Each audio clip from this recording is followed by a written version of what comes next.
C'est sur une note de satisfaction que se sont séparés les leaders communautaires après 5 jours d'intenses travaux. Venus des cantons de Djidolé, Agouenivé, Baguida et Zanguera, ils sont désormais outillés en vue de la création et de la gestion des coalitions communautaires anti-drogue dans leurs milieux respectifs. Une initiative de l'ONG Alliance nationale des consommateurs et de l'environnement ANC au Togo et de ses partenaires que sont le Comité national anti-drogue CNAD et la coalition anti-drogue des communautés d'Amérique CADCA. Cette démarche novatrice dans la résolution du fléau de la drogue est très appréciée des bénéficiaires.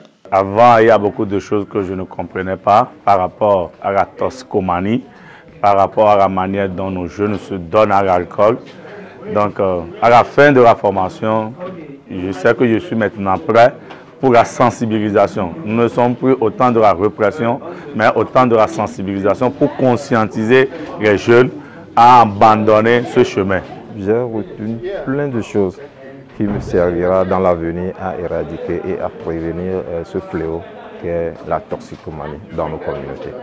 On ne connaissait pas les techniques d'approche, comment on pouvait faire la sensibilisation, et la collecte des données, et comment on pouvait faire le diagnostic, tout ça là, on ne connaissait pas tout ça là. Et maintenant nous sommes vraiment outillés et on peut facilement, dans notre commune de Baguida, on peut faire tous ces genres de travaux et sans problème.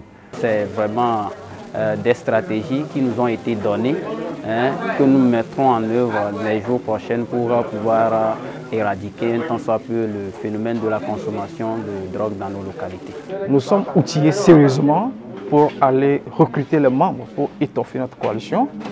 Ensuite, utiliser ces membres-là, les former sous forme de comités pour dispatcher dans la communauté, pour essayer donc de faire le diagnostic et trouver des solutions aux problèmes qui seront révélés dans le diagnostic pour enfin avoir des communautés sûres, saines et sans drogue. La mayonnaise a donc pris avec l'engouement que suscite aujourd'hui l'approche communautaire de prévention et de lutte contre la consommation des substances psychoactives. Le renforcement de capacité d'environ 40 leaders communautaires s'inscrit donc dans la droite ligne du processus d'extension de cette approche à d'autres localités de Lomé et ses environs, processus qui intervient après la phase pilote d'Agbalpé-Dogan et de Kélougougan.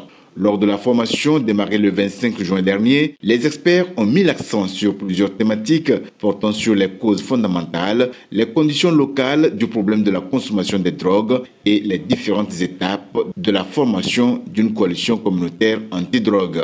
En tant que formateurs, nous sommes vraiment surpris par leur participation. Le dynamisme était là, ils ont l'adhésion entre les participants, ils travaillent comme ils sont dans une famille et ils ont bien saisi les outils que nous avons donnés. Ils ont bien compris notre message et je pense qu'ils sont prêts pour aller sur le terrain et de vraiment réduire le taux de la toxicomanie dans leur commune individuelle. Nous avons été très impressionnés par leur niveau d'intelligence. On voit très bien qu'ils, par leurs questions et par leurs réponses, qui sont très intelligents et qui comprennent le matériel très bien. Nous avons vu ça aussi avec leurs remarques sur les évaluations générales, qu'ils comprennent bien. La formation a connu une issue positive certes, mais les leaders communautaires ont besoin d'être guidés. Ils bénéficieront de l'accompagnement technique de l'ANC au Togo, comme elle l'a toujours fait avec les 2 premières coalitions dans la prise des initiatives. Ces leaders, à leur tour, ils vont former d'autres leaders de leur communauté sur tout ce qu'ils ont appris pour former une coalition et travailler sur la prévention de la lutte contre la drogue.